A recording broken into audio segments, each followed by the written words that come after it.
Good afternoon. It's Thursday, January 14th. I'm Ariel Sullivan, and this is IBA News broadcasting from Jerusalem. Former President and Prime Minister Shimon Peres is said to be in good and stable condition after being rushed to the Sheba Tel Hashomer hospital this morning. The 92-year-old underwent a successful angioplasty procedure after having suffered from cardiac arrhythmia or irregular heartbeat. Peres was fully conscious throughout the event. Spokeswoman Ayelet Frisch said that the former president complained of chest pains in the morning and was quickly rushed to the hospital in an ambulance. His personal physician and son-in-law, Dr. Rafi Valden, said Peres suffered a mild heart attack but stressed his condition was good. Condition is stable now, he feels very well, and he's awake. He was awake all the time, and he's only worried about the continuation of his schedule, and he's insisting on going on to do some of the schedules prepared for today. Well, his condition is excellent now, and it's a very mild myocardial infarction, and we expect him to stay in the hospital for a few days under our observation and then to carry on with his daily activities. Just weeks ago, related concerning his deteriorating health, the former president wrote on his Facebook page, "I want to thank the public for their support and concern, but want to stress that the rumors are baseless. I continue my daily routine with willingness to serve the State of Israel and its citizens." An Israeli officer was lightly wounded in a stabbing attack near Nablus this morning. Soldiers shot and killed a Palestinian attacker. Earlier, a knife-wielding Palestinian who attempted to stab soldiers manning a checkpoint at the Beit Anun junction north of Hebron was shot and killed. No Israelis were injured in the attack. Just 2 days ago, the site was the scene of another attempted knifing attack when a Palestinian was shot by soldiers as he attempted to stab them. A second Palestinian, whom the army said drove the assailant to the site, was shot and injured by the soldiers and later died of his wounds. The Palestinian Authority has asked some 145,000 civil workers to contribute 1 day's salary to fund the rebuilding of terrorist homes demolished by Israel. IDF officials estimate the amount could reach some 25 million shekels. Just months ago, Israel's Security Cabinet approved the demolishing of terrorist homes as a deterrence measure. The decision paved the way for the actual act to be carried out within months rather than years. Military officials believe that demolishing terrorist homes has a significant effect on the Palestinian population. The officials brought to the attention of the cabinet the problem of collateral damage, as the heavy machinery used to demolish terrorist homes can cause damage to property belonging to the innocent Palestinian civilians living in close proximity. Because of financial difficulties, the Palestinian Authority is unable to assist in the rebuilding of terrorist homes, and the vacuum has allowed a number of civilian organizations to step in and fund the process. A Hamas military court sentenced 4 Palestinians to death on charges of collaborating and spying for Israel. The court claimed the 4 had provided Israel with information concerning the locations of senior Hamas and other terrorist commanders, as well as the type of cars they drove, in preparations for targeted killings. The Palestinian Center for Human Rights said that since Hamas took over the Gaza Strip in 2007, some 167 people have been sentenced to death on similar charges. French President François Hollande said that a situation where French citizens are forced to hide their religion is intolerable. Responding to a call by a Jewish rabbi in Marseille who urged that men should remove their skull caps because of the escalation in anti-Semitic attacks, Hollande said he won't accept a situation where his citizens come under assault because of their religious choices. Meanwhile, Israel's Chief Rabbi David Lau called on all Jews to carry on as normal and continue wearing skull caps. Lau made the statements at a meeting with the President of the European Parliament, Martin Schulz, when he also asked him to safeguard the security of all European Jews. We are not going to behave as people who are scared. We are going to behave like Israelis shows us to behave. They behave very proudly, they stand up, and they're not going to bow the spine because of Daesh. Prime Minister Benjamin Netanyahu will not be running against himself for leadership of the Likud party. An internal Likud court ruled that the party primaries slated to have taken place on February 23rd would be cancelled since Netanyahu was the only candidate. In a unanimous vote, the 7-judge panel yesterday ruled that holding a primary with no competition is unnecessary. Netanyahu will be declared the winner at a symbolic meeting at the Kfar HaMaccabiyah Hotel in Ramat Gan tonight. It is the 7th term the prime minister will lead the party. Early this week, the election committee voted to hold the primaries despite the fact that Netanyahu is the only contender. The decision at the time was opposed by the number of party members who said that it was a waste of money. Had the primaries gone ahead, the estimated cost was 4 to 5 million shekels. It's Thursday, and joining me now in the studio to shed some insight on the week's main developments is political analyst and Wall Street Journal contributor Amotz Asael of the Hartman Institute. Amotz? How are you? Good to see you. So the Likud internal court has ruled that they're not going to have this elections for what does this say about the democracy in Likud? I think that democracy is functioning over there. Nobody prevented anybody from challenging Netanyahu. The problem was that nobody chose to challenge him. And that is therefore an image problem that probably in hindsight Netanyahu regrets having entered into. But having said this, the political bottom line is that it has now been made plain to the entire system that Likud is run exclusively by Netanyahu. Nobody's challenging him.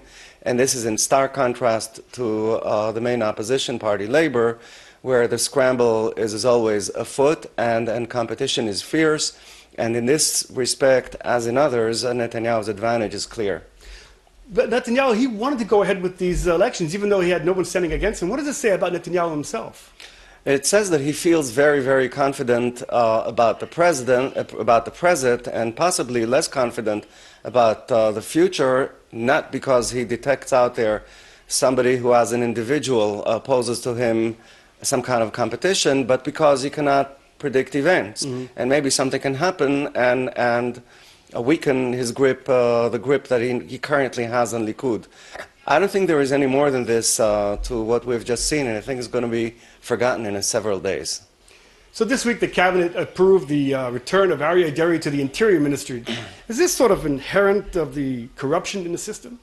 I think something is wrong in the system, and this has been said by people greater than me, led by Shai Nitzan, the Advocate General.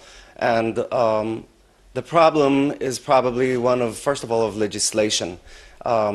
The law in Israel did not predict a situation whereby an incriminated public figure returns to the political fray so many years after having been legally forbidden to return there.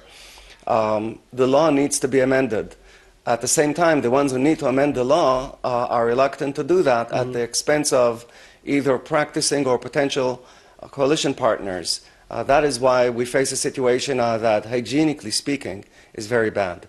Let's talk about the diplomatic uproar with Sweden. Now, their country's foreign minister called for Israel to have an international investigation on Israel's killing of Palestinians. Now, is this reflective of a sort of anti-Israel bias that's going on in Europe? I think that this is much less about Israel or even the Middle East and much more about Sweden and more broadly about the declining political elites over there who are being ground thin by an immigration that they're failing to stem or absorb, and by rising nationalist alternatives that they're failing to confront. And she expresses the frustration of that establishment, which is failing to affect reality domestically. And she thinks that by making such pronouncements, she is ingratiating an electorate, the sizable Muslim electorate in Sweden. I don't think she is, and I don't think there is much here. She certainly will not be affecting reality in the Middle East. Well, perhaps she and other leaders in Europe who have this sentiment don't really understand what's going on in Israel. Maybe it's a failure on our part to explain, to have the Hasbara. I think they understand very well, and that they're cynically trying to ingratiate Muslim electorates, and they will fail at that because these electorates are impossible to woo, and this is not the way that from the veteran population's viewpoint, this is not the way that these new immigrant populations will be properly integrated into Europe. They will have to change and become European in order to join Europe, and not to be made to feel that they have an enemy out there in the Middle East, and this veteran, in this case Swedish elite, is out to join them in confronting their former neighbors in the Middle East. Let's talk about oil now. We see the price of oil going down to lower than $30 a barrel this week. What sort of impact will that have on the Middle East? I think that the era whereby oil was the diplomatic fuel of the Arab world has drawn to an end. We've seen now oil tumble by some 2/3 over the past year and a half. And even if it rebounds, which the way commodities work, it surely will at some point, it will not return either to financial values that we've seen in the past, or more importantly, to the diplomatic clout that it used to yield. And we see that the oil-producing countries led by Saudi Arabia understand this, and they're trying to now maneuver to new macroeconomic planes, and this will greatly temper their historic anti-Israeli motivation. They have much more urgent concerns, and they're strictly economic. Let's ask you one final question about how is this going to affect Israel, especially with its gas find? I think that this is a reminder for all those who were so deeply invested in the struggle over the mechanisms by which Israel will mine this gas. It's a good reminder for them that commodities at the end of the day cannot be made to be cushions of economies. It's extremely unreliable, and it's also very degenerating for economies to depend on the extraction of natural resources.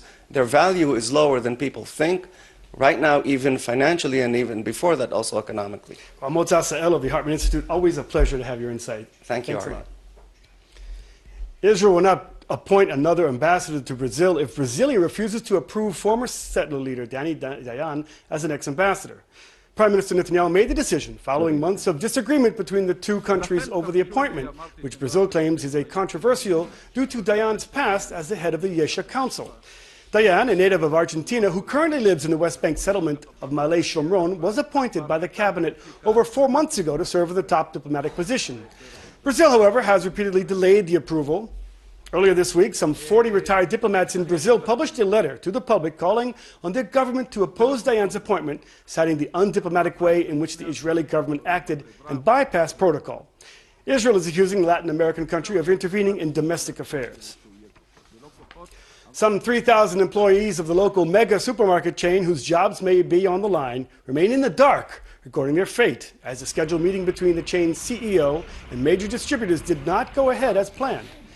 In an attempt to extend the financially strapped chain's lifeline, the CEO of Mega's parent company, Alon Blue Square, is seeking to reach agreements with food manufacturers and importers to stock their shelves, even though it doesn't have enough cash to pay for them, and it's exhausted its ability to offer guarantees for future payment. Mega managers are trying to see if the three main distributors, Tnuva, Strauss, and Osim, will agree to deliver goods without guarantees. Mega is in the meantime engaged in negotiations with a potential buyer. Now, imagine swarms of robot locusts with GPS navigational systems, cameras, and solar panels entering enemy territory to carry out surveillance operations. IBA's Margaret Yushkevich reveals more. Designed a locust-like robot to perform in search and rescue missions and reconnaissance operations in rough terrain, areas hazardous for humans. Inspired by the locust jumping mechanism and elastic energy storage, researchers designed a tiny robot made from carbon rods, steel springs, and 3D printed plastic pieces. The locust, being a large insect that has a wonderful jumping performance, had offered itself as wonderful inspiration for this specific idea of a jumping, or of a miniature jumping robot. Now, it is true that there have been other attempts, to do that. In this particular collaboration, we excelled previous attempts by just building a better, improved robot. The robot locust can jump a remarkable 3.5 meters in the air. The locust uses mechanical energy in addition to his muscle force in order to generate a jump. And this is exactly what we were imitating, or what we were inspired by. We're using a tiny motor that generates or stores mechanical energy, and this mechanical energy in springs, actually, very similar to the locust